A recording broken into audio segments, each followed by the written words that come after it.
Hey guys, tonight we journey deep into the cradle of civilization. To a land where the rivers run muddy, the sandals are homemade, and if your neighbor steals your goat, you don't shout too right about it. On a clay tablet, with a stick. You're standing at the gates of one of ancient Mesopotamia's liveliest cities. It's around 2000 BCE, give or take a dynasty or two. And the streets buzz with the shuffle of sandals, the grumble of merchants, and the high-pitched clatter of pottery being unloaded at the ziggurat market. There's a warm haze in the air, the scent of bitumen and barley stew swirling together like history soup. You try not to sneeze. Your is a mix of dust, heat, and very opinionated citizens. And tonight, you're one of them. Let's be honest, you've had a day. Your delivery of grain was 3 baskets short. Your neighbor's goats chewed through your reed fence again. And the fishmonger definitely gave you the slimy end of the catch. You could yell, or you could do what any civilized Mesopotamian would. Trudge down to the local scribe and file a complaint. On a slab of mud. So, before you get comfortable, take a moment to like the video and subscribe, but only if you genuinely enjoy what I do here. And hey, while you're at it, drop your city and local time in the comments. I love knowing where and when you're tuning in from. Now, dim the lights, maybe turn on a fan for that soft background hum, and let's ease into tonight's journey together. You duck under a low lintel and step into a shaded alley where scribes practiced their trade. One of them looks up from his work, an elderly man with chalky hands and a permanent scowl that says, "Please don't ask me to spell anything complicated." But you do anyway. Because here in writing is power. And clay tablets, they're more than paperwork, they're forever. You sit cross-legged on a dusty mat, feeling the dry earth press against your ankles. The scribe hands you a stylus made of reed flat on one side, sharp on the other. You dip it into a small basin of water and press it into a square of soft, wet clay. Slowly, carefully, you begin to form symbols. Cuneiform, they call it. A script that looks like bird tracks marching across a beach, but somehow contains all the complaints, debts, gossip, and royal decrees of an entire civilization. It's not fast. Writing in cuneiform makes tweeting seem like teleportation. But it works. The clay squishes slightly under your fingers. With every stroke, you form a wedge. Wedge after wedge, symbol after symbol. The scribe guides your hand, nodding when you get the word for 3 goats right. Raising an eyebrow when your verb tense gets a little wild. It turns out there were rules to filing a complaint. You had to be specific. You had to be polite, even if you were livid. And most importantly, you had to tell the truth, or at least, your version of it. And here's a fun fact to impress your insomniac friends. The earliest known customer complaint comes from this very place. A clay tablet, now preserved in the British Museum, written by a man named Nanny to a copper merchant named Aon Nasor. Nanny was not happy. In cuneiform rage, he demanded better quality copper and called out Aonasor's bad attitude. In short, 1 star, would not trade again. But here's what historians still argue about. Was Nanny's complaint a rare act of literacy?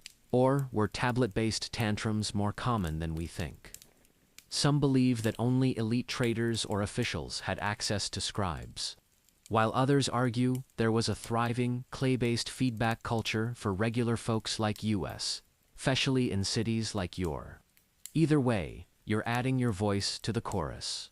You describe the wrong weights on your barley shipment. You mention the dented amphora. You even include a slight dig at the merchant's mustache, though the scribe suggests wording it more diplomatically.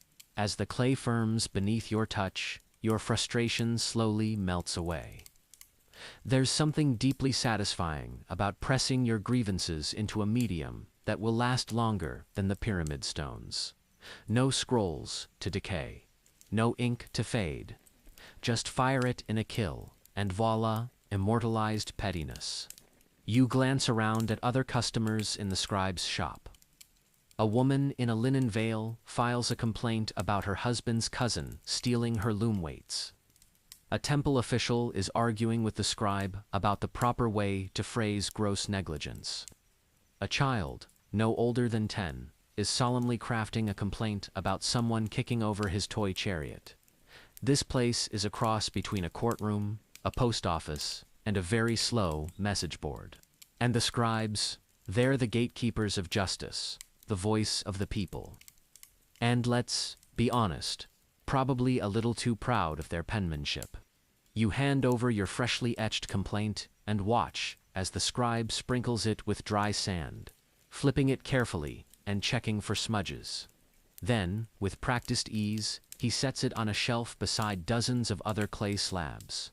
Some are complaints, others are receipts, contracts, or love letters. All are waiting for a fire. Literally, because until they're baked in the kiln, they're just moist mud. But once fired, they're museum-grade memories. And here's the kicker. Many of those casual complaints, they'll survive longer than the empires they were written under. They'll outlast temples, statues, even language itself. Fast forward a few thousand years, and some sleepy British archaeologist will dig it up, squint at the symbols, and mutter something like, "Oh look, another unhappy customer." But for now, your clay complaint sits on that shelf, drying slowly in the Mesopotamian sun. The scribe gives you a brief nod, a sign that your grievance, like your footprints in the dust outside, has officially been recorded. You rise, stretch, and walk back into the busy streets of your still dusty, still noisy, but somehow a little less frustrating. You've barely left the scribe's alley when you start noticing just how many people are walking around with clay tablets tucked under their arms like angry lunchboxes. A woman in a red-dyed shawl mutters to herself as she heads toward the temple district, her tablet smudged with fresh wedge marks. A man with dust-stained robes passes you, balancing a stack of 3 complaints tied together with a bit of twine. The people of yore, it seems, are very busy, filing things. Curious, you wander back through the winding side streets until you find yourself in a shaded courtyard near the edge of the ziggurat plaza. There, under a pergola woven with palm fronds, is a proper scribe's school. A gaggle of apprentices squats in the dust, each clutching their own piece of clay like it's the most important square in the world. The master scribe is pacing between them, inspecting their handiwork and occasionally letting out a sigh that seems centuries old. His fingers are stained from years of wet clay and heated arguments, and his voice has that low, gravelly tone that says, "I've written laws, taxes, and 24 marriage complaints this morning alone." You edged closer, pretending to admire a nearby water jar, but really you just want a peek. On one clay slab, a student has copied a formal complaint from an old record to Lunanana. Overseer of grain, I Dumuzi received barley with insect larvae. I demand repayment, or I shall appeal to the temple. It's polite, firm, and just a little dramatic, the Mesopotamian version of "I'd like to speak to your manager." The master scribe grunts approval. Another student hands him a tablet that says, simply, "I do not like my neighbor." That one gets a scowl and a swift dover. You eventually introduce yourself, and after a little coaxing and an offer of some dried dates from your pouch, the old man agrees to show you the ropes. Writing in cuneiform is slow. Each wedge has to be placed just so, the angle and depth conveying everything from a word to a whole phrase. There's a system, but also a rhythm. And just like jazz, there's room for improvisationists, especially if you're the kind of scribe who enjoys adding your own flair to a complaint about sheep theft. Mainstream historians believe that scribe schools called etebas, or tablet houses, trained young boys, usually sons of officials or priests. But some fringe scholars argue that women may have also played quiet roles in record keeping, especially in temple economies. Historians still argue whether certain signatures found on temple inventories belonged to female scribes or were just names of goddesses attached for religious flair. Back in the dusty courtyard, you're handed a practice tablet, still warm from the sun. It's not much to look at, just a square of clay with slightly curled edges but in your hands. It feels weighty, permanent, full of possibilities. You begin with something simple, a list of fish received at the market. The scribe raises an eyebrow, unimpressed. So you shift gears. You try out a complaint about your neighbor's cow knocking over your oil jar. You even include a small drawing of the cow, though it ends up looking more like a potato with legs. Still, the master nods. Specific, personal, possibly true, acceptable. He goes on to explain that complaint writing was often its own genre. There were templates, formulaic introductions, like to the overseer, from your servant, I write with grievance. And always, you had to include the date and witnesses. Especially if you were accusing someone of shortchanging you on wool weights. The more formal the complaint, the more clay it required. Really angry people. They needed tablet upgrades. You're shown an example, thick, brick-like tablet with 3 columns of text and a faint impression where someone had pressed a signet ring into the edge. Apparently, that one was about a corrupt temple administrator who redirected a shipment of beer offerings to his cousins. A scandal that, thanks to clay, is now older than the Iliad. A surprising detail you learn: tablets weren't always flat. Some were pillow-shaped, some rectangular, and others were small cylinders that could be rolled and sealed. Some even came with little clay envelopes, envelopes that had to be broken to read the contents. Imagine a passive-aggressive letter encased in ceramic armor. And yes, people sometimes reused tablets. Wet clay could be scraped clean and rewritten, which made it eco-friendly if you weren't too attached to your rant about bad lentils. The master scribe tells you that some complaints weren't just filed and forgotten. They were copied, studied, and passed around like juicy gossip or moral lessons. He even chuckles and pulls out a cracked slab with a faded inscription, "Beware the pot merchant," with 2 names. You don't know what the pot merchant did, but the mystery lingers like an ancient meme. As the afternoon heat begins to melt into the long shadows of evening, you realize something. Complaint writing wasn't just about venting, it was about legacy. A way to make your voice heard, your frustration known, your sheep-related drama recorded for eternity. You thank the scribe, slip your clay doodle into your satchel, and head back into the street with a new appreciation for just how sophisticated and weirdly relatable these ancient bureaucrats were. And somewhere, in the back of your mind, you wonder if 4,000 years from now, someone will unearth a server full of Yelp reviews and call it a sacred archive of daily life. As the sun hangs low over the rooftops of your throwing long shadows across the baked mud brick walls, you meander through the narrow alleys thinking about your recent scribal apprenticeship. It turns out that behind every petty grievance and mismeasured grain shipment, there's a bigger story. Clay wasn't just for pottery or building bricks, it was the default medium for the Mesopotamian soul. And that includes their complaints.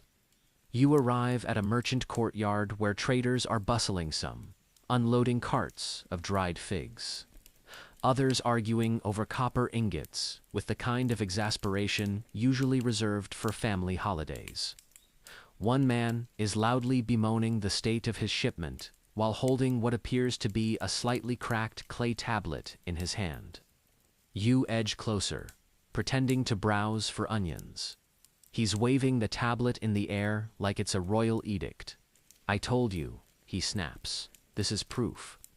You agreed to 4 baskets of dates, not 3.5, and a pitiful apology. Ah, classic clay-based evidence. You start to notice them everywhere. Now small, flat tablets peeking out from leather satchels, tucked under arms, laid carefully beside baskets of grain.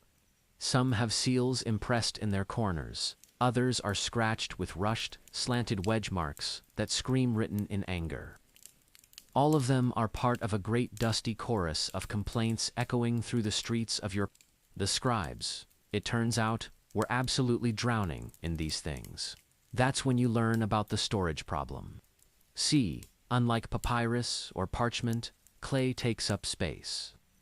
Especially when you never throw anything away. So the ancient Mesopotamians got clever. They started organizing complaints sometimes in clay filing cabinets, sometimes stacked in rows in temple basements, sometimes buried in jars for safekeeping during wars. Historians still argue whether this wide-scale clay documentation was driven more by practical governance or a cultural obsession with bureaucracy. Some believe the Mesopotamians simply loved order. Others suspect a touch of anxious hoarding after all. When your kingdom gets overrun every few centuries, it helps to keep receipts. But the most fascinating part, clay lasted. Unlike scrolls that crumbled or inks that faded, baked tablets survived. Fires, floods, even looters' clay tablets, especially fired ones, could outlast them all. Which is why we know so much about their complaints today. That shipment of inferior sesame oil, documented. The argument over who broke the communal oven, etched forever. You pause at a stall, selling cylinder seals, small carved stone tools, used to roll a signature or emblem across soft clay. Each one is unique, personalized, and weirdly beautiful. It's like the ancient equivalent of a username and password rolled into a piece of jewelry. The merchant proudly tells you that this one here, it belonged to a beer distributor who filed a dozen complaints in a single month. Overzealous, he chuckles, but thorough. You purchase a seal of your own, a tiny cylinder with a crescent moon and a very abstract goat. The merchant nods approvingly. Great for when your neighbor's animals trespass again, he says. You tuck the seal into your pouch and move on, reflecting on how clay gave ordinary people power. You didn't have to be a king to leave your mark. You just needed a problem, a scribe, and a bit of patience. The air is cooler now, tinged with the scent of roasting onions and the distant smoke of kill fires. You pass another kill, this one blazing behind a low wall, and watch as a young boy carefully places tablets onto a rack with tongs. Once fired, these tablets become nearly indestructible.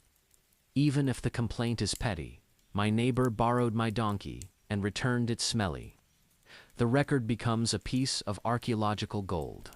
Somewhere, right now, a museum catalog is probably trying to decode that very grievance.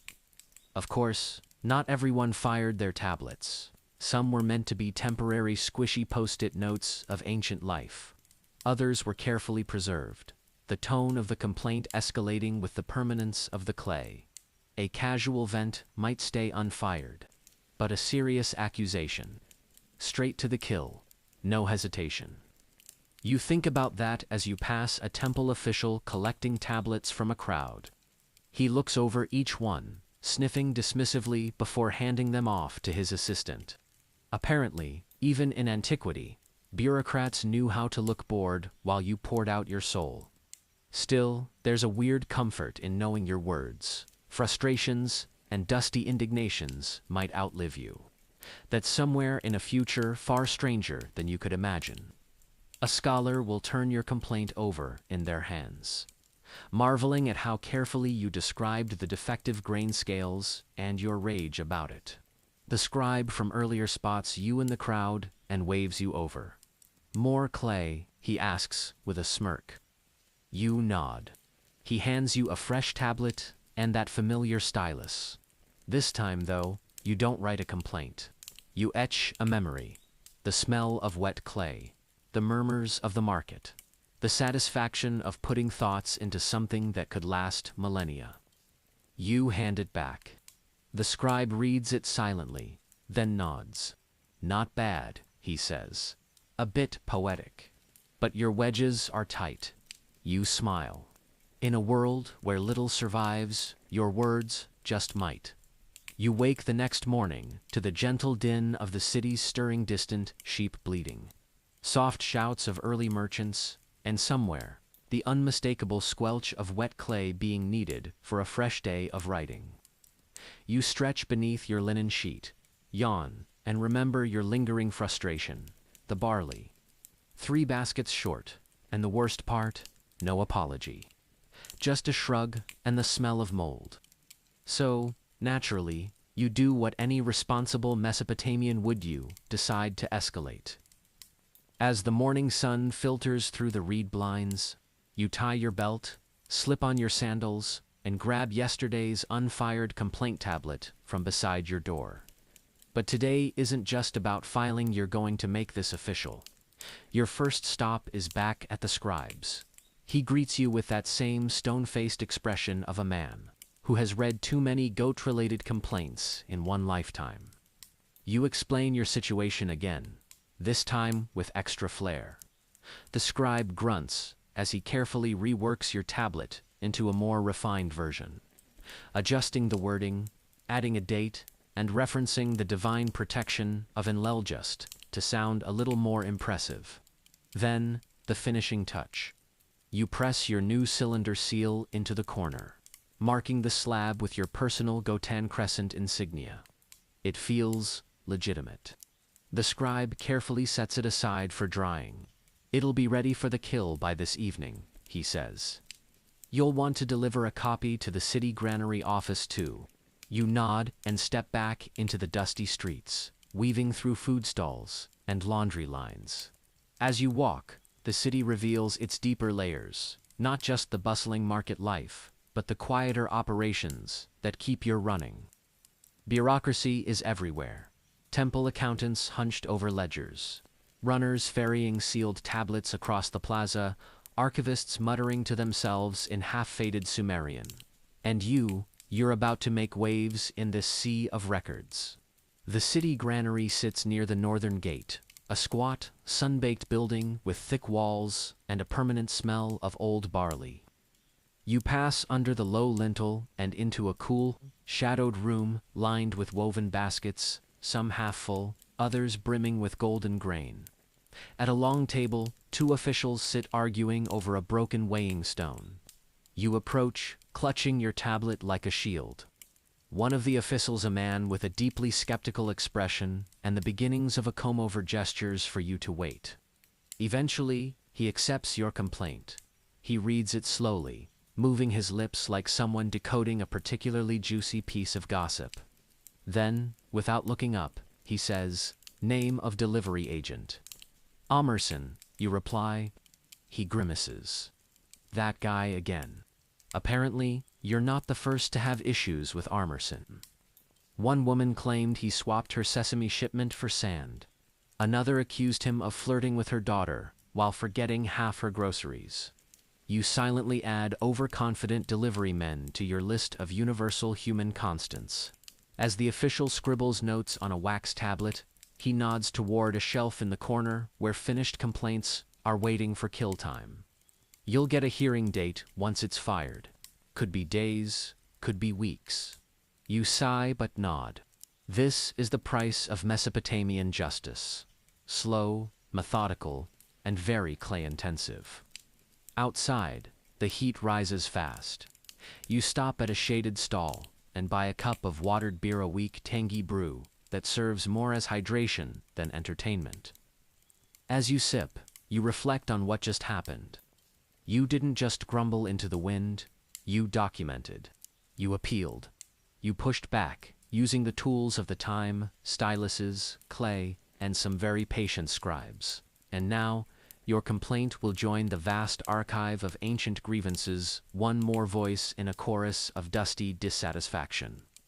Mainstream historical accounts agree that the Mesopotamian economy relied heavily on formal record-keeping. Trade, storage, labor, nearly all of it was documented.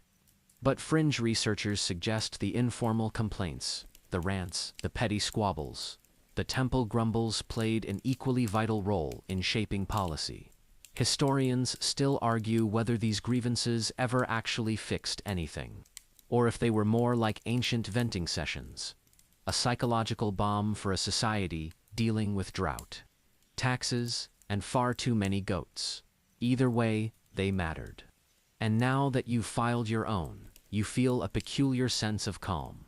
Sure, you're still down 3 baskets of barley, but something about that cool clay and the quiet authority of the scribe's stylus gave you closure. A moment of order in the chaos of dusty trade routes and flaky barley scales. You head back home, passing children chasing each other with hollow reed flutes and an old man loudly debating the price of lentils with his daughter-in-law. It's all so familiar, so alive, so human. And in the back of your mind, a question stirs. What other kinds of complaints are hiding out there?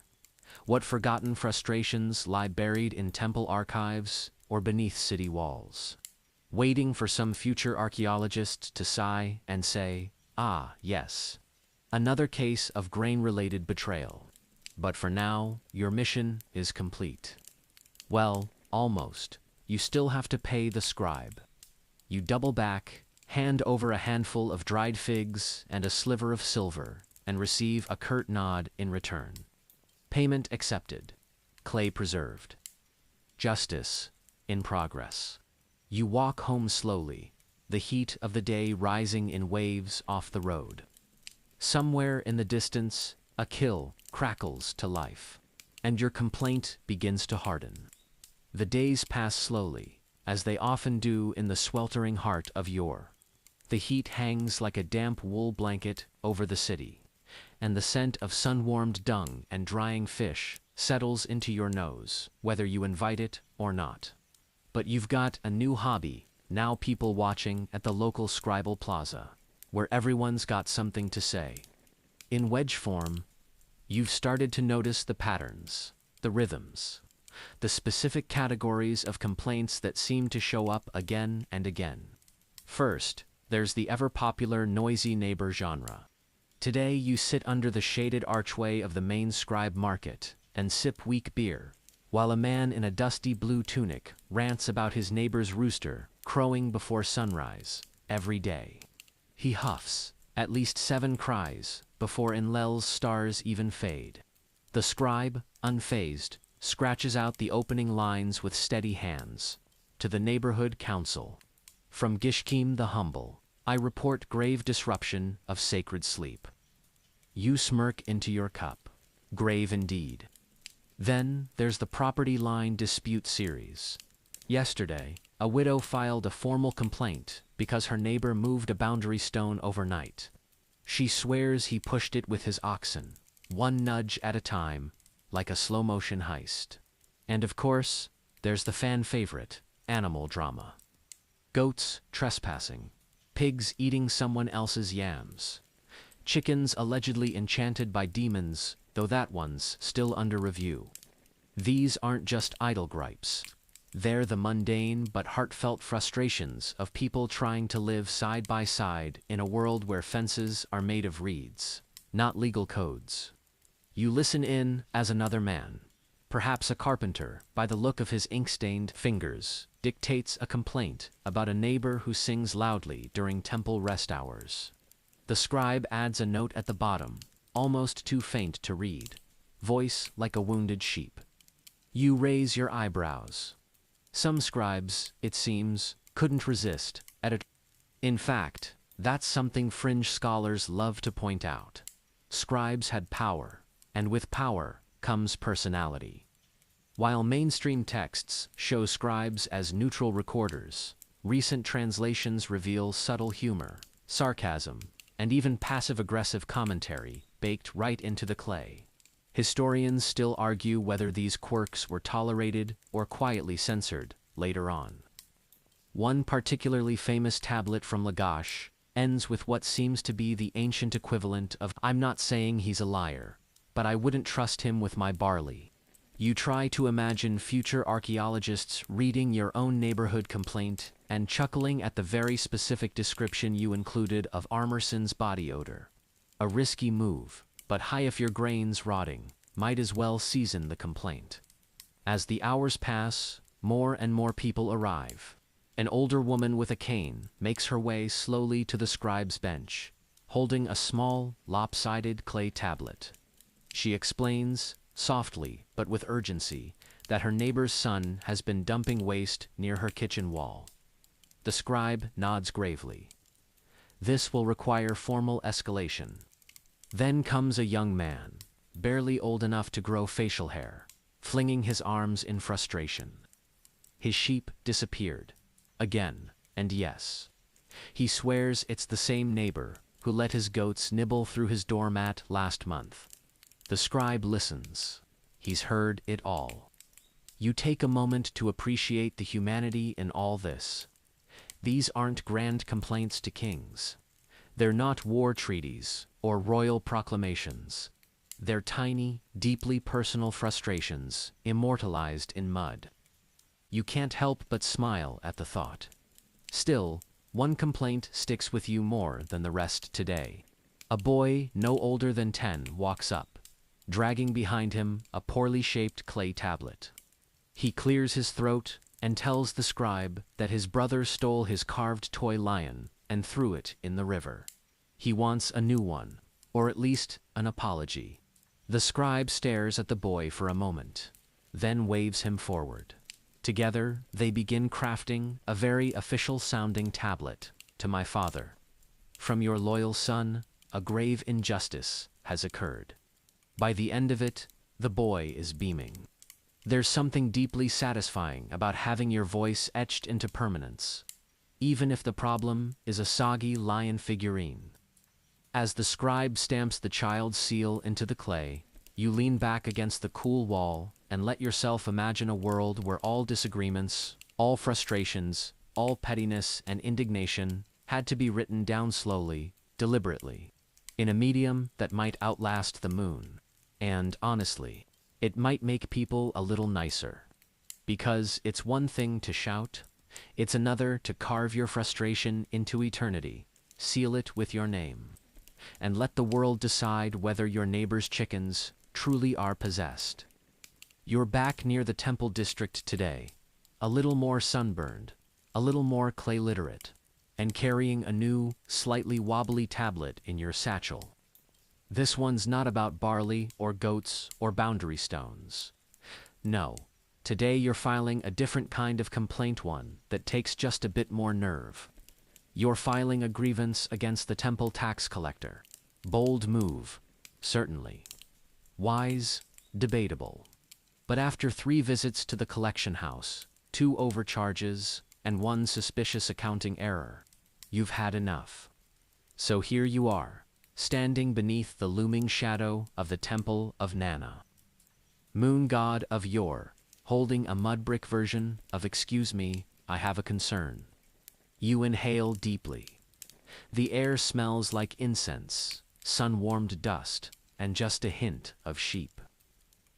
As you climb the shallow steps to the temple tax office, you hear the low hum of chanting from the ziggurat tower above. An acolyte passes you, barefoot and humming, carrying a tray of tiny oil lamps. Inside the tax chamber, a scribe sits at a tall reed desk, quill-stiff posture, and a look of exhausted tolerance. You explain your case with all the polite outrage you can muster. 2 shekels too much, you say. And the weightstone was cracked. The scribe doesn't blink. Name. You give it. He flips through a basket of previous records, flat clay rectangles, stamped with official seals and grunts when he finds yours. You've been taxed 6 times this year, he mutters, on barley, fish, goat, milk, beer, and a ceremonial robe. You nod grimly. I never even got the robe. This, apparently, is enough to warrant a new complaint. He pulls a fresh slab of soft clay from a damp cloth and begins to scratch out the details. You assist, refining your argument with the calm fury of a seasoned grumbler. You even quote temple code law badly, but with confidence, and that seems to impress him. Here's the thing about temple taxes in Mesopotamia. They were relentless. A portion of your produce, your goods, sometimes even your time, had to go to the temple, whether for festivals, priestly maintenance, or royal rituals. And those who collected it, let's just say they weren't known for their sunny dispositions. Mainstream historians often depict temples as spiritual centers. True, but they also functioned as financial hubs. Grain silos and administrative offices. You didn't just come here to pray, you came to pay. Fringe researchers, however, point to the sassy complaints etched into temple records as evidence of tension. One partially preserved tablet reads, "If the god truly wants so much of my dates, let him harvest them himself." Historians still argue whether this was satire, blasphemy, or just an exhausted farmer who'd had one too many figs squeezed out of his inventory. In your case, it's more about the principle. You know you were overcharged, and you're not letting it go. As the scribe writes, he asks for witnesses. You rattle off two, your neighbor and a fishmonger who saw the scales being swapped. Their names are added, along with a request for verification from the lower priest's register. The complaint is shaping up nicely. Strong verbs, specific grievances, even a rhetorical flourish at the end. Let justice be measured, not just the scales. Oof. Someone's been reading their hymn scrolls. Then comes the seal. You press your cylinder gently into the corner, careful not to smudge the neat wedges. Your goat-hand moon mark shines proudly beneath the closing lines. It's done. The scribe glances at you. You know this might take a while. You nod. You're starting to understand the timeline of Mesopotamian justice. Slow, steady, earth. On your way out, you pass a younger scribe carrying a stack of complaint tablets wrapped in linen. He looks like he's about to cry. Backlog, he mutters when he sees your face. Temple complaints alone fill half a kill a week. You give him a sympathetic nod. Misery loves clay-based company. Back in the sunlight, you stop by a small shrine to Ningal, goddess of dreams. You leave a pebble offering and whisper a hopeful prayer that someone, somewhere, reads your tablet and says, he has a point. You lean against the temple wall for a while, watching the bustle of scribes, priests, and tax-wary citizens moving in and out. A boy runs past with a tablet too large for his hands. A woman sells incense from a cloth on the ground, her fingers stained with myrrh and patience. And you feel oddly triumphant. Not because you think your barley overcharge will be corrected, but because you wrote it down, you documented. You resisted the quiet injustice of smudged scales and lazy math, and turned it into history, one wedge at a time. Later that week, you're back at the Scribe Plaza, arms folded, eyes narrowed. The complaint about the temple tax, still processing, which in Mesopotamian terms might mean anything from someone lost it in the archives to you'll hear back around the next lunar eclipse. So, you do what any good your citizen does. While waiting for justice, you listen to other people's problems. Today's story begins with a merchant named Eti Marduk, who is positively steaming under his headscarf. He stomps into the plaza, dragging a clay cart behind him, its sole cargo, a long, flat tablet, already half-dried in the sun. This one's pre-written. Eti Marduk is prepared. "I want it fired immediately," he demands, slapping it down on the scribe's reed mat. "This is the third time he's delayed my shipment." The scribe raises an eyebrow. "You wrote your own complaint." "I practiced," Eti Marduk snaps. You lean closer. The tablet details a delivery of copper ingots from Dilmun, coastal trade port, known for being slightly flaky when the monsoon hits. The shipment was due 10 days ago. It arrived 3 days ago. It was missing for ingots, and one of them, bent. Bent. You listen as the scribe reads it out loud in a slow, slightly condescending drone. The merchant Eabani, son of Sholgi, promised arrival by full moon. Not only was he late, but the metal was of inferior quality, soft, blemished, and unworthy of temple works. The scribe pauses. You used unworthy. Nice touch. E.T. Marduk nods with pride. I was going for dramatic. Here's the thing. Complaints against delivery failures were serious business in a trade-heavy city like your. Mesopotamians didn't just trade for profit, they traded for survival. Copper, tin, cedar, incense, all of it came from faraway places, along trade routes that were dusty, dangerous, and full of donkeys, with questionable work ethics.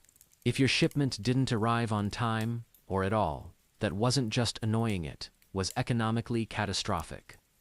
Especially if the goods were meant for temple use, royal construction, or worst of all, your mother-in-law's birthday offering. Eddie Marduk isn't alone.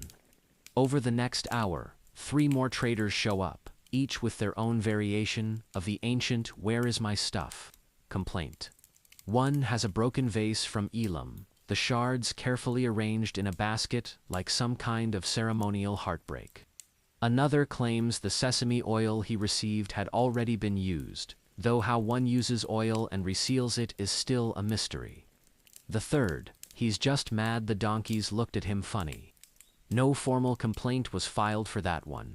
Historians still argue whether Mesopotamians had an official standard for trade timeliness, or whether delays were judged culturally, depending on how charming your delivery man was. Some tablets suggest fines for late shipments. Others mention compensation in beer or goats. But no law code clearly says how many days late is too late, which of course kept scribes very busy. You chat briefly with the scribe about one of the oldest known delivery complaints. The now famous letter from Nani to Aonosaur. He even mentioned the rude attitude. The scribe chuckles. That's commitment. It's also human. Because that's what strikes you most about this whole scene. How weirdly familiar it is. Eddie Marduk's face could belong to any modern customer demanding a refund on defective earbuds. The trader waving around the sesame oil bottle could be your cousin complaining about expired yogurt. Only instead of emails, they used clay. Instead of customer service reps, they had scribes, and instead of escalation chains, they had kill queues. You follow Eddie Marduk to the firing pit, a half-covered structure near the edge of the plaza. There, a broad-shouldered man with soot-streaked arms arranges the day's batch of dried complaints onto a metal rack. Some are slim and elegant, others thick as bricks. Each one is about to become a tiny, indestructible time capsule of frustration. Eddie Marduk's tablet gets its spot near the back. That's the slow burn section, the killmaster explains. For long complaints. Lots of adjectives. As the kill is sealed and smoke begins to puff from the chimney, you wonder how many tablets like this have survived through the centuries.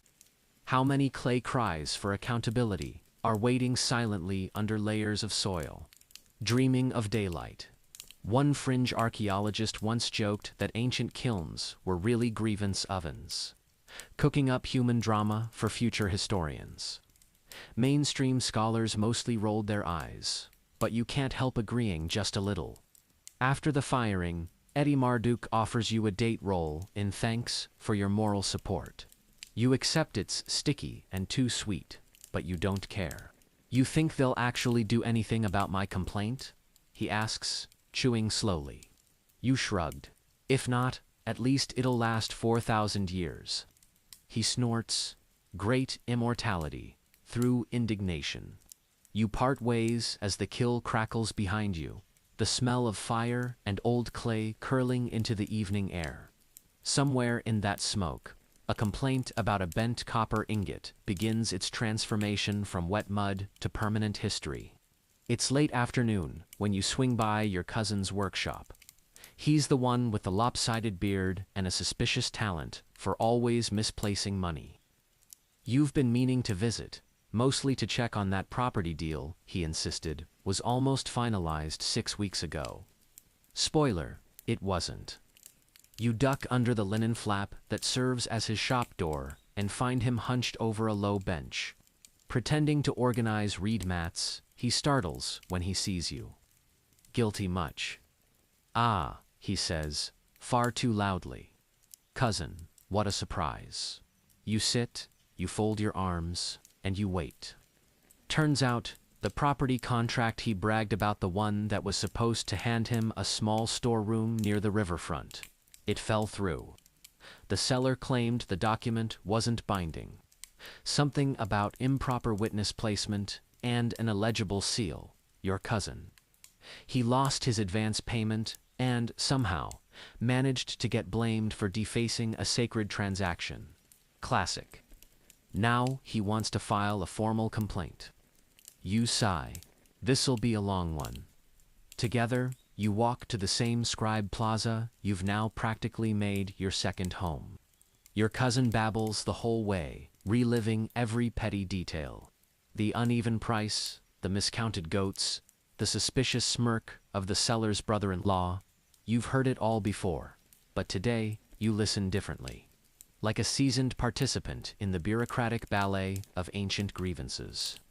At the scribe's, Matt, your cousin, spills his story, waving his arms like he's conducting an invisible choir of indignation.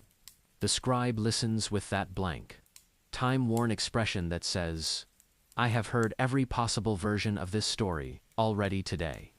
Still, he starts writing.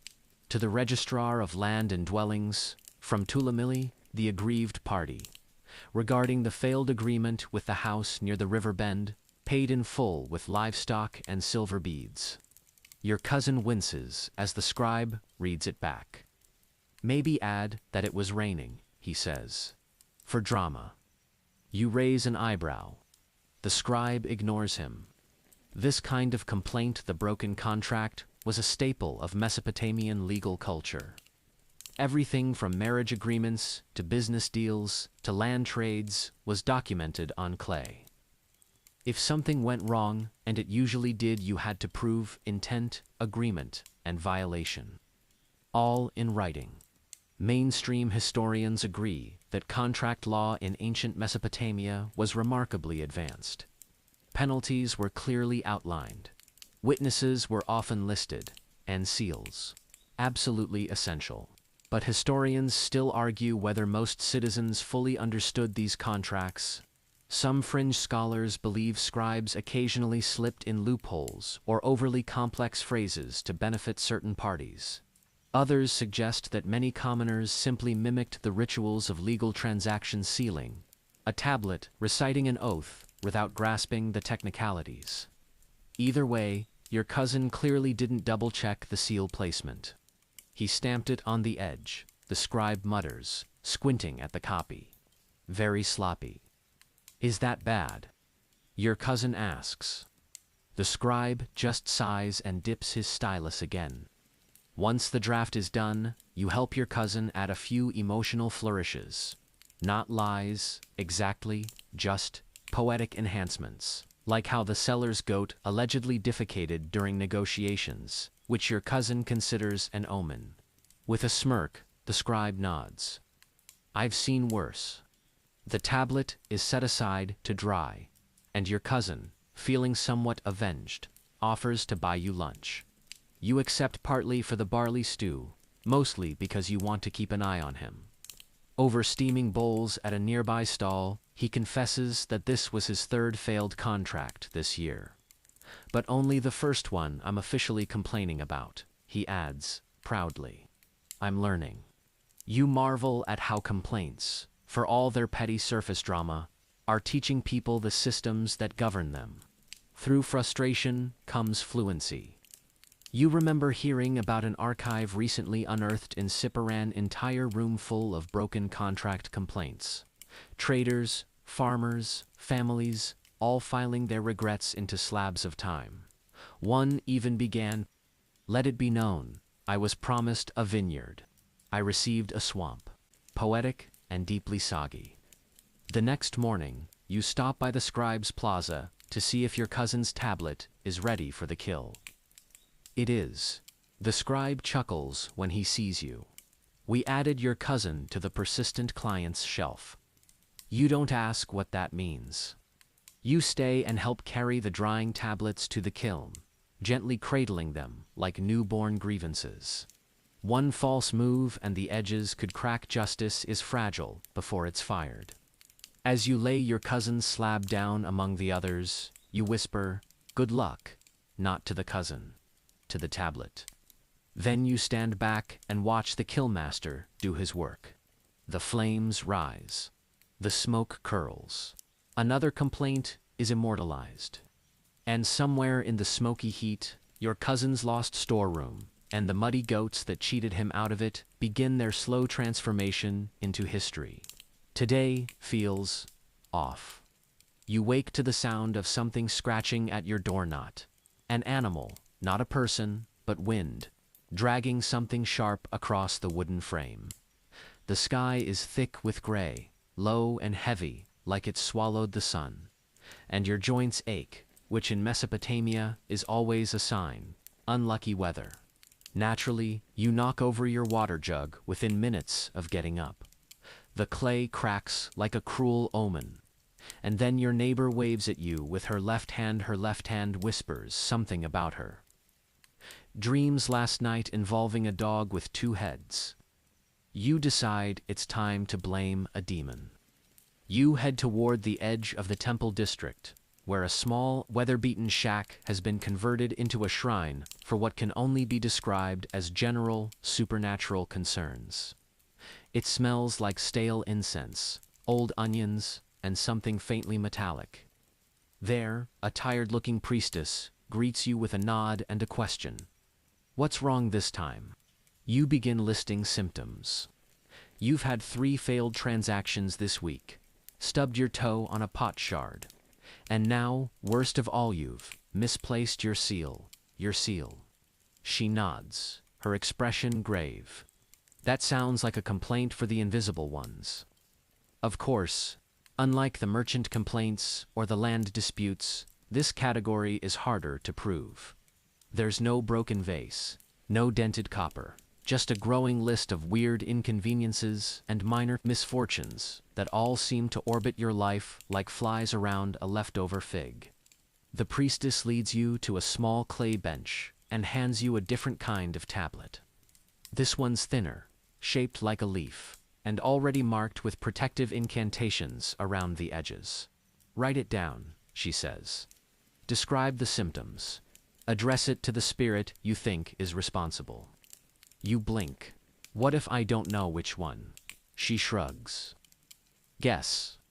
So you write, to the shadow that eats my sandals, to the spirit who stole my seal, to the wind that trips me on smooth ground, please stop.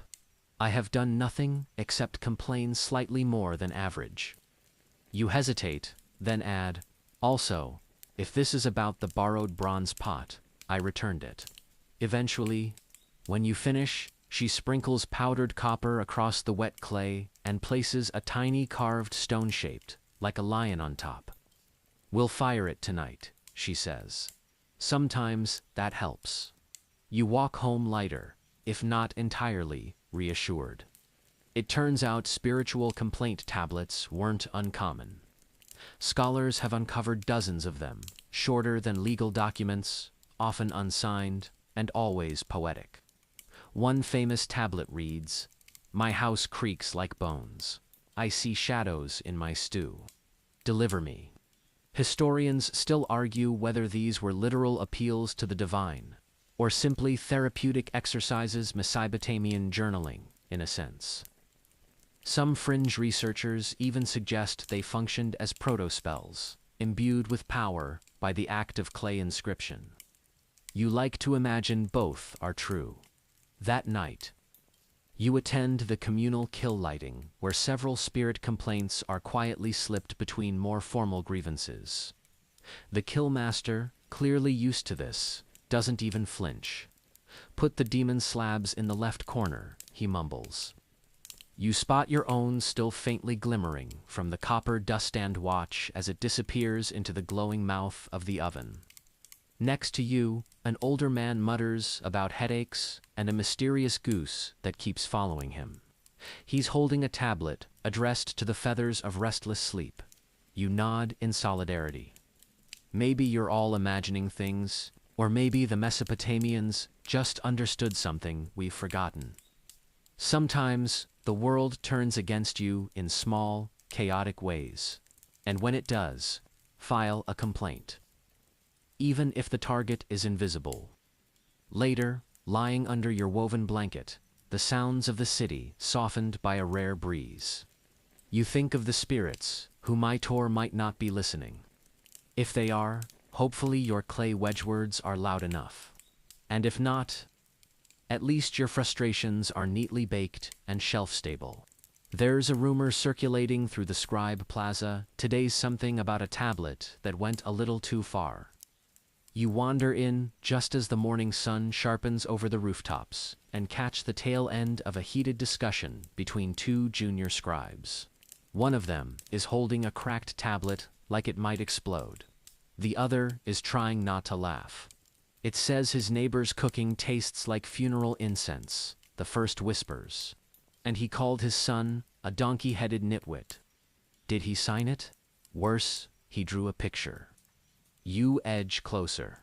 On the surface of the tablet, just under the carefully carved complaint about loud temple music and stolen sandals, is a tiny, lumpy image of what is presumably the offending neighbor. It's not flattering. The ears are enormous. You raise an eyebrow. Is that even legal? The scribe shrugs. It's not illegal, just a bit much. And just like that, you've discovered one of the great unspoken truths of the Mesopotamian bureaucratic machine. Sometimes, scribes got salty. It starts innocently enough. A passive-aggressive wedge here. A slightly exaggerated verb there. But when your whole job involves listening to other people's problems and translating their outrage into dry, staccato clay script, you start to develop opinions. And those opinions, sometimes they made it onto the tablets. You recall one such scribe Nobushulgi, who you'd seen carefully etch an entire complaint about a fishmonger's dishonest scales. As he worked, he muttered under his breath, "This is the third one this week." Maybe it's the customer who can't count. By the end, he'd slipped in a curious extra line. Seller claims innocence. Buyer claims blindness. Clay claims both. You asked him about it later. He just winked.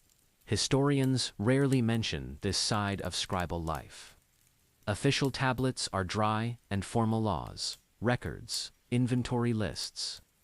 But fringe researchers have unearthed several texts with oddities, sarcastic phrasing, doodles in the margins, and once, a tablet that simply read, "Complaint received. No one cares." That one never got filed. It was found under a pile of scrap near a kill. Still, you start noticing these flourishes everywhere. An extra HMPH carved as a line break. A clearly unnecessary description of someone's offensively large sandals. One complaint about a temple tax collector ends with, "And his voice makes children cry." You ask a scribe about it directly. He glances around, leans in, and whispers, "Some of us annotate." It makes sense. After all, scribes were the gatekeepers of Mesopotamian communication. And while many were professional, others were people with long hours, sore backs, and clay under their fingernails. If someone came in with yet another goat complaint, let's be honest, they might get creative. One apprentice admits he sometimes adds invisible flourishes. He gestures toward a tablet recently submitted by an impatient brewer. The merchant's jug was cracked, his face crooked, and his excuse wet. You raise an eyebrow. That last bit's not standard phrasing, is it? "Nope," he says proudly, "but it feels true." Of course, not all complaints got this kind of flair. Royal grievances, temple disputes, legal cases, those were handled with stiff-necked precision. But the everyday stuff, the petty stuff, That's where the styluses got spicy. Historians still argue whether these edits were personal expression, workplace humor, or early forms of bureaucratic rebellion. Did scribes intentionally mock their clients? Or were they offering commentary for future readers? Some argue the flourishes added gravity to otherwise mundane cases. Others say it was just boredom. You lean into this theory as you watch a middle-aged woman file a complaint about a neighbor's new water trough allegedly staring at her window. The scribe dutifully copies her words, then quietly adds a wedge that reads, "No evidence of sentient troughs at this time." You stifle a laugh. By sunset, the plaza buzzes with quiet chatter about the ear-drawing incident. The tablet has been fired, and now everyone wants to see it. You catch a glimpse of it being passed between scribes, held like a rare joke in a very serious world. And you wonder, how many clay tablets sitting in museums today contain subtle sarcasm, tiny jokes, or sleepy-eyed scribes' commentary, etched in for no one but themselves. Later that night, you sit by a lamp in your courtyard and pull out a fresh tablet. You decide to write something not entirely serious, a list of your favorite overheard complaints. Neighbor's donkey sings at dusk. Cousin's perfume causing dreams of death. Roof tile fell and insulted me. And at the bottom, you add, scribe suggests wine and silence, just to see if the killmasters laugh. You're trying to enjoy your morning when a puddle of river sludge slaps you in the ankle. It's canal water, murky, mossy, and deeply unwelcome. You glance down the street and, there it is, the King's new canal extension, chugging past the edge of your neighborhood like it owns the place. The engineers, clearly proud of themselves, have redirected water through what used to be a pleasant little alley lined with food stalls. Now, it's a mud trench. Your bakery has puddles in the storeroom. You found a frog in the flour jar. Time to file another complaint.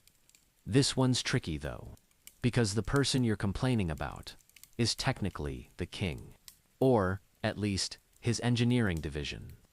You start your march back to the Scribe Plaza with a distinct squish in your left sandal and a small bundle under your arm.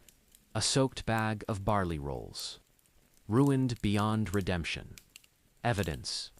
The scribe on duty today is one of the younger ones, a bit wide-eyed, clearly still nervous about writing anything that might seem like criticism of the crown. You slide the soggy bread onto his mat. They diverted the canal, right into my oven wall. He grimaces. That's bold. You sure you want to complain about royal works? You nod. Slowly. Dramatically. I almost drowned in my own dough. And so, he begins. He opens with something safely diplomatic.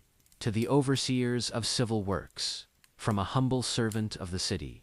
Smart. You're not directly pointing at His Majesty, just his ambitious trench team. You make your case carefully. The loss of dry storage. The infestation of frogs.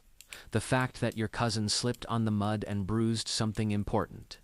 You even mention the sounds at night, constant gurgling, the creak of wet beams, and the lingering suspicion that a turtle has taken up residence behind your grain sacks. He includes it all. Scribes knew how to toe the line. They'd write just enough to signal distress, but never cross into open defiance. The phrase, with utmost respect for the wisdom of the crown, makes it in twice. As does with thanks for the bounty of the royal aqueduct. But in between the flattery, real complaints. Historians have actually found tablets like these cleverly worded grievances that dance around blame, while clearly documenting the fallout of royal projects. One tablet from Nipper reads, "With great gratitude for the flood protection wall, we note that our goats are now stranded on a stone island. Please advise." Another reads, "While we rejoice in the fresh water, we ask humbly, can it avoid the schoolhouse?" Some fringe scholars argue that these complaints doubled as political signals, carefully baked messages, indicating unrest. Veiled beneath the language of loyalty, others say it was just survival instinct. Criticize, but with a smile. The scribe asks if you want to attach a witness. You point to the ruined barley rolls. They speak for themselves. He laughs, then suggests you include a neighbor's statement, just to be safe. You fetch an elderly potter, who now refers to the alley as Lake Bricktown. She gives a brief deposition, mostly a poetic rant about wet clay and lost sandals, and the tablet is sealed. At the kill, the workers set it on a high shelf labeled Public Works. You notice it shares space with complaints about broken road tiles, poorly executed mosaics, and one furious letter about a statue's missing nose. You watch the flames for a while, then return home, sandals squelching, to assess the damage. Your storeroom wall is still damp. The frog is still here. You've named him Ninla. That night, as you drift to sleep, to the sounds of burbling canal water and an occasional croak, you feel oddly calm. Not because the problem's fixed, it probably won't be, but because you've done your part. You've registered the injustice in clay. And somewhere in the slow-baking depths of the kill, your complaint begins its journey not to a courtroom, but to history. A few days later, you find yourself staring at a group of teenagers attempting to herd 3 reluctant sheep through a narrow alley. With all the coordination of a dropped basket of figs, the sheep refuse to cooperate. The teens yell, a melon vendor throws a peel. You shake your head and mutter the same words that every generation in Mesopotamia has whispered under their breath. Kids these days, the phrase has such weight to it. And now, as your foot steps into a suspicious puddle left by one of the sheep, you feel it rising in you, a bubbling mix of nostalgia, disbelief, and mild foot fungus. It's time. You're going to write a rant. But not just any rant. A tablet-length, respectfully worded, elder-proved diatribe about the state of the youth. Not because it will fix anything, but because that's what old-timers have been doing here for centuries. You've earned it. At the Scribe Plaza, you announce your intent like a weary philosopher arriving at the gates of posterity. I would like to issue a generational grievance. The senior scribe, a man with silver hair and a clay-streaked tunic, nods solemnly. We have a special form for that. It's slightly longer than the usual tablet. The elder's complaint format includes optional spaces for an opening proverb, nostalgic exaggeration, and at least one wildly implausible anecdote from your youth. Perfect. You begin dictating. In the days of our fathers, the young rose with the sun, listened with their ears, and wore their sandals properly. Now they loiter, shout, and dress as if chased by birds. The scribe does not flinch. You continue. They sing loudly while hauling grain. They carve nonsense into school tablets. One offered me a frog as payment for bread. This, unfortunately, is true. Mainstream historians will tell you that complaints about youth are practically a genre of their own in Mesopotamian literature. One famous tablet, nearly 3,000 years old, includes the line, "The young no longer respect their elders, or speak with sense. They idle, they jest, they waste oil." Another tablet simply declares, "The pupils read, but do not understand. They eat dates before the midday bell." Fringe researchers argue that these may have been exercises given to scribal students to practice writing in the voice of a disillusioned elder. Others believe they were genuine, preserved by teachers who wanted to guilt-trip every future class. Historians still argue whether the tone was serious or satirical. But the fact remains, no matter how ancient the society, adults have always found the next generation vaguely confusing and a little too loud. You're just continuing tradition. The scribe raises a brow at your latest line. They sprint through sacred courtyards while chewing pomegranates and pretending to be donkeys. Personal experience, he asks. You nod. Last week. Temple steps. He chuckles, and you think you see a hint of mischief, as he adds a marginal note. Pomegranate peels found near altar. Confirmed. At the end of the tablet, you pause. Then you do something bold. You add a soft line. Yet they are our children, and we must teach them, not fear them. The scribe glances up, surprised. A twist. You shrugged. Complaints can have grace, too. The tablet is sealed with your crescentand goat mark and set gently to dry. Later, at the kill, it's added to a growing stack labeled Community Reflections, nestled between poems about lost lovers, odes to harvest festivals, and one especially vivid rant about sandals made from inferior reeds. You linger for a moment before the kill fire, wondering who might read your words centuries from now. A tired archaeologist, a curious student, a kid who thinks ancient complaints are hilarious. Doesn't matter, you've added your voice to the chorus, a soft, wry reminder that even 4,000 years ago, people looked at noisy teenagers and sighed. As you walk home, the sun dips low, casting golden shadows across yours stone alleys.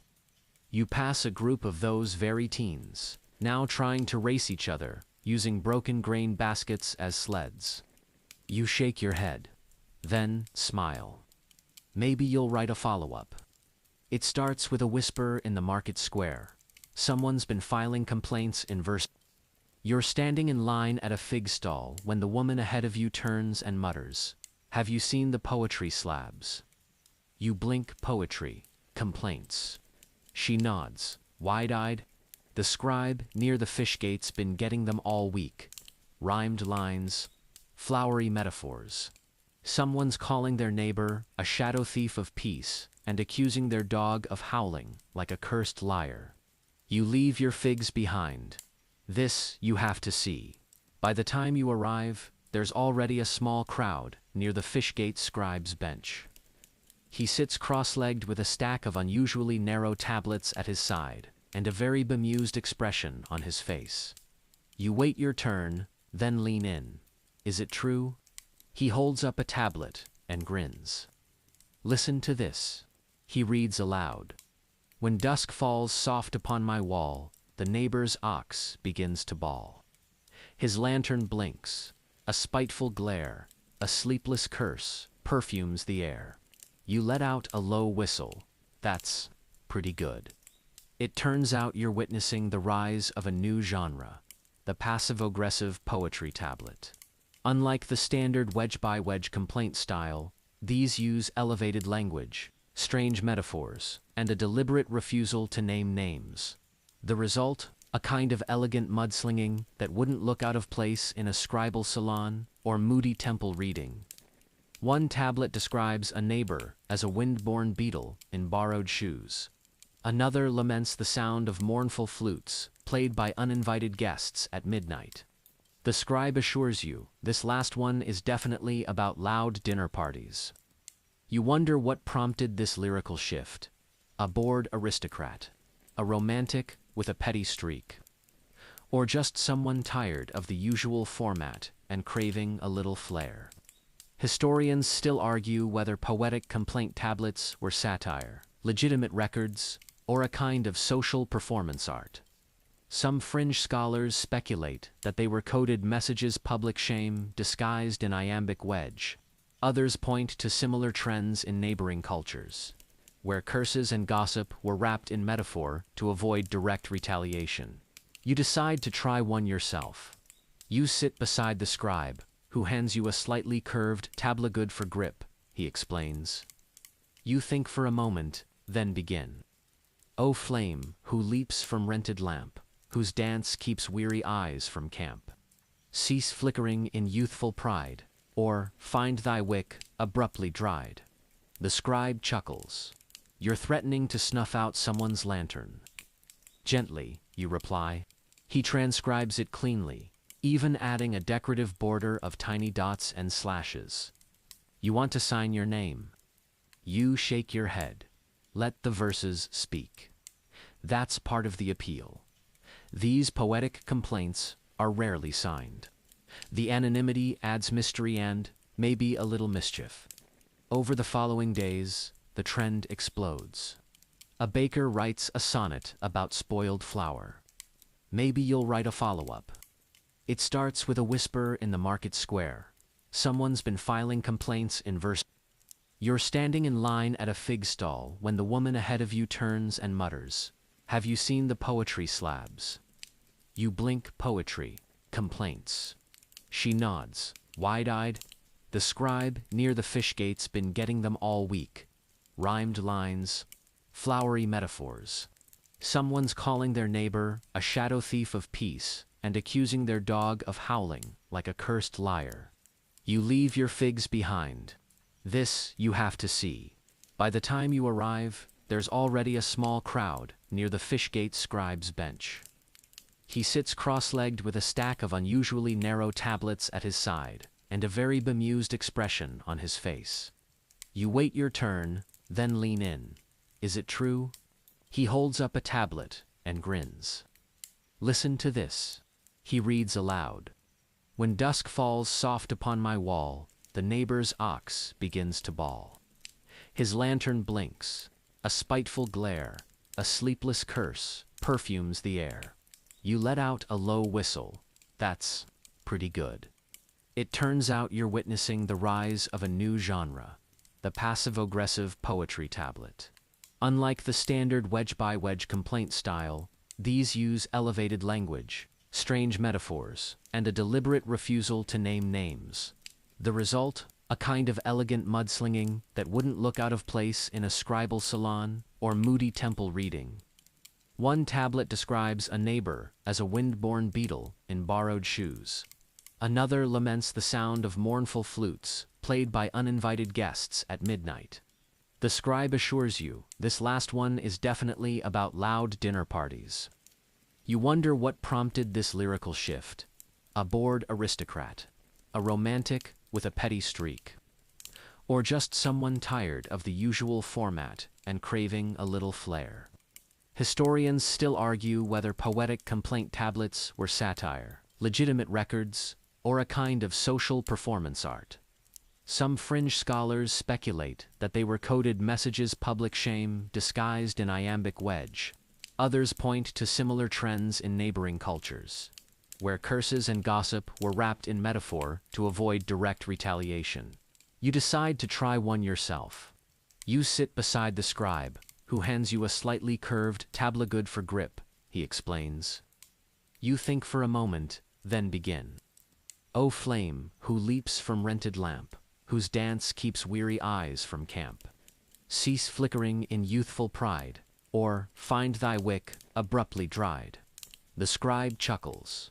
You're threatening to snuff out someone's lantern. Gently, you reply. He transcribes it cleanly, even adding a decorative border of tiny dots and slashes. You want to sign your name. You shake your head. Let the verses speak. That's part of the appeal. These poetic complaints are rarely signed. The anonymity adds mystery and, maybe, a little mischief. Over the following days, the trend explodes. A baker writes a sonnet about spoiled flour. The date wine at festival was foul. I suspect the priest's brother. You find another labeled livestock drama. A donkey kicked my wall, and then my pride. Reparation is owed. You try not to laugh. But not all the tablets are light-hearted. Some carry a weary gravity, accusations of broken marriages, debts unpaid, lost children, sickness blamed on tainted oil. You pause before one particularly old slab, its surface worn and cracked, but the words still legible. I brought my offering. I followed the signs. The sickness took him anyway. You set it down gently. Historians often treat these archives as administrative goldmines, proof of trade, legal structures, social norms. But standing here, surrounded by row upon row of human voices in hardened mud, you sense something deeper. These are the daily hearts of the people. Their worries, their grudges, their need to be heard. Fringe scholars have long argued that these archives served more than record-keeping. They were therapy, accountability, community catharsis. Some say temple archivists acted as unofficial mediators, sometimes even reading excerpts aloud in council to shame repeat offenders. Historians still argue whether the priests ever read every tablet, or if many were just filed, forgotten, and left to fossilize in bureaucratic limbo. But one thing is clear: the clay remembers. You find a corner where older, cracked slabs have been gently stacked in baskets. You kneel beside them, brushing off dust, and discover a tiny, triangular shard with just 5 symbols. Too much noise. My rest is broken. That's it. No name, no recipient. Just one person's midnight sigh, captured in clay. You slip it back into place. In the center of the room stands a large jar-ceramic lidded, sealed with faded wax. A sign beside it reads, "Unresolved." You dare not open it. Instead, you sit in the quiet, the musty earth smell of ancient words settling around you like a blanket. You could stay here for hours, maybe days. Eventually, the clerk returns. Find what you needed. You nod, slowly. I found everyone. He smiles. That's what this place is for. You thank him and step back into the sunlight, blinking at the brightness and the sudden, chaotic life of your children, shouting, vendors bartering, someone yelling about a stolen goat. You reach into your satchel, pull out a blank tablet, and press your fingers into the damp clay knot, to complain this time, but to write down what you've just seen. Because someday, someone might need to remember not just what went wrong in ancient Mesopotamia, but how much we all needed to say it out loud. There's a kind of hush over your tonight. Not the usual bustle of sandals slapping cobblestones or the faint arguing over lentil prices. No, this is a softer, quiet like the city itself has paused to exhale. You sit on your rooftop beneath a bruised violet sky, a small lamp flickering at your side. The clay tablet before you is blank, damp, cool to the touch, waiting. It's your final complaint. Or maybe just your last one for a while. You press your stylus into the clay and let your hand move slowly, not with anger or urgency or the specific rage of trampled grain, just reflection. You write about the little things. The new kill smoke drifting into your sleeping quarters. The neighbor's cat who started using your reed basket as a personal throne. The fact that your bread has been strangely hollow in the middle, no matter how you adjust the fire. Nothing dramatic. Just the daily sighs of a human being trying to stay sane in a city of noise, mud, and bureaucratic patience. You add a final line. I do not wish for revenge. Only that someone might nod and say, yes, that was annoying. You smile. It's not poetry, exactly, but it's honest. There's a reason these complaints matter. Not because they fix everything. Not because someone in power reads them with trembling awe. But because they make you feel heard even, if the only listener is a chunk of fired earth and a sleepy apprentice scribe with ink on his chin. Historians still argue whether the Mesopotamian complaint culture was effective governance or just emotional pottery. But you've come to understand it as something simpler. Proof that you lived, you noticed, you cared. And that's enough. You tuck the tablet gently into your satchel, careful not to smudge the wedges, and head toward the kill. The path is dimly lit by flickering torches, and the killmaster greets you with a silent nod, as though he knows this one is different. You place your tablet on the rack yourself this time. No rush, no grumbling. Just a warm farewell pressed in clay. As the fire roars to life, the city settles into sleep around you. Somewhere, a frog croaks, a goat coughs, a neighbor whispers good night. And in the glowing heart of the kill, your final message begins its transformation from wet frustration to permanent history. Wind down approx 300 words. Now, let your breath slow. Let the embers of that kill soften behind your eyelids, like tiny stars drifting into the distance.